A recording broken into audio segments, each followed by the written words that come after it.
কুষ্টিয়ায় ৬ জনকে হত্যাসহ মানবতাবিরোধী অপরাধের মামলায় জাসদ নেতা হাসানুল হক ইনুর বিরুদ্ধে সূচনা বক্তব্য ও সাক্ষ্য গ্রহণ অনুষ্ঠিত হবে আজ।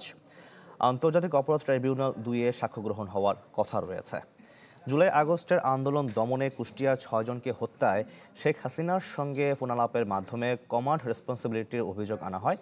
এর আগে গত ২৩ অক্টোবর ইনুর বিরুদ্ধে আনুষ্ঠানিক অভিযোগ গঠন করেন ট্রাইব্যুনাল। এদিকে শেখ হাসিনার মামলার রায় ঘিরে টেলিভিশনের টকশো অনুষ্ঠানে বিএনপি নেতা ফজলুর রহমানের বিরুদ্ধে আদালত অবমাননায় প্রসিকিউশনের অভিযোগে শুনানি হবে আজ। এছাড়া আওয়ামী লীগ সরকারের শাসনামলে গুম খুনের অভিযোগে মানবতা বিরোধী অপরাধের মামলায় সাবেক অতিরিক্ত পুলিশ সুপার আলেপ উদ্দিন ও সাবেক এএসপি মশিউর রহমানের বিরুদ্ধে তদন্ত প্রতিবেদন দাখিল হতে পারেও আজ। সকালে তাদের দুজনকে হাজির করা হয় ট্রাইব্যুনালে। সঠিক মাত্রার কার্বন কম্বিনেশন বৃদ্ধি করে পাইপের ডাক্টিলিটি ও হেভি লোড নেয়ার ক্ষমতা। Falcon MS pipe.